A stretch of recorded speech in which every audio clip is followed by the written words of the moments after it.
This next executive order is about protecting America from foreign terrorists and other national security and public safety threats. Again, crisis at the border, but it goes beyond that and it implicates other executive powers as well. Yeah.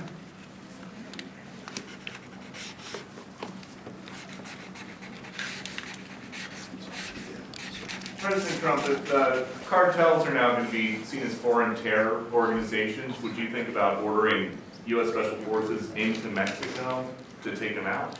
Could happen. Stranger things have happened. We're thinking in terms of 25% on Mexico and Canada because they're allowing vast numbers of people. Canada's a very bad abuser also. Vast numbers of people to come in and fentanyl to come in.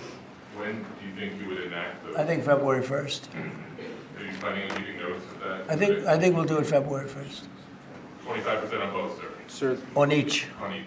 This is quintessential Donald Trump. I think, again, the U.S. has very serious concerns about fentanyl, and he views the tariff as a tool to gain leverage over foreign countries to get them to do more to address fentanyl or the border crisis. It's an interesting tactic. I think, he certainly believes in it. I'm just skeptical that the way you get countries to sort of cooperate is by poisoning the well with the threat of really crippling effectively economic sanctions that also hurt American consumers. I think that's the thing that needs to be reiterated here is that ultimately American consumers will bear the costs of these tariffs. We're talking about a tariff of 10% on China based on the fact that they're sending fentanyl to Mexico and Canada. How soon on those tariffs? Probably February 1st is the date we're looking at. For Mexico and China, we're talking about approximately 25%. Other countries are big abusers also. It's not just China. China's an abuser, but the European Union is very, very bad to us. They treat us very, very badly. They don't take our cars. They don't take our cars at all. They don't take our farm products, essentially. They don't take very much. We have a $350 billion deficit with the European Union.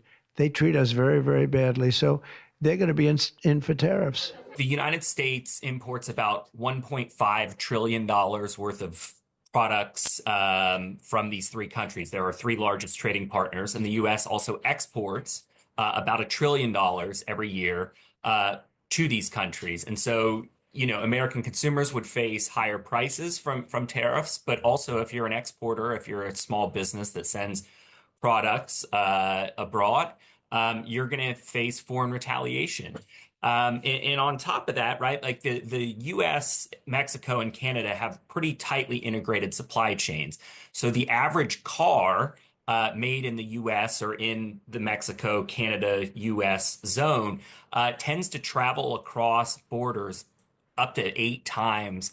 And so if you're imposing a tariff of 25% each time a part comes across the border, or if the whole automobile crosses the border, it's going to get pretty costly pretty quickly.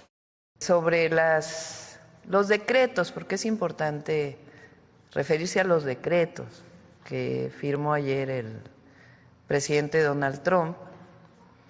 Quisiera mencionar lo siguiente.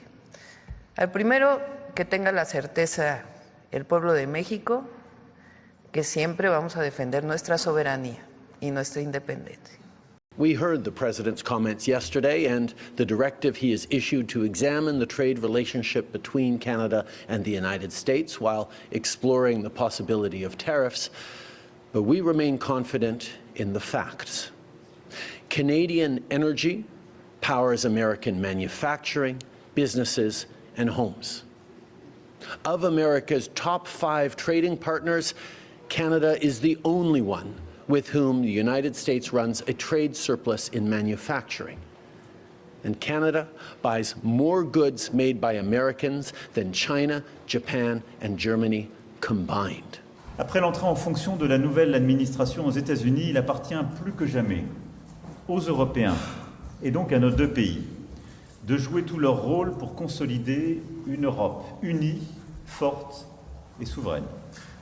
une Europe attachée aux liens transatlantiques qui sache affirmer aussi ses intérêts propres et les défendre avec ses valeurs et ses instruments européens. So we lose 300,000 people a year to drugs entering from Mexico. And if they don't stop this poison from flooding into our country, and they can stop it by not accepting it from China, and I'm doing the same thing with China, we're going to tariff the hell out of them.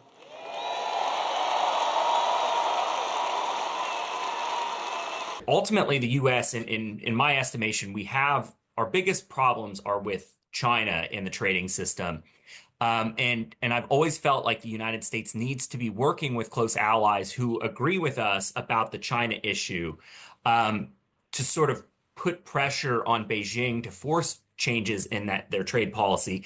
And, you know, the EU is one of those trading blocs that certainly agrees with the U.S. So I just fear that this pushes the U.S. and the EU further apart. And I don't know if that pushes the EU more toward Beijing. But again, I certainly think Brussels has every right to be concerned, and people worried about the transatlantic relationship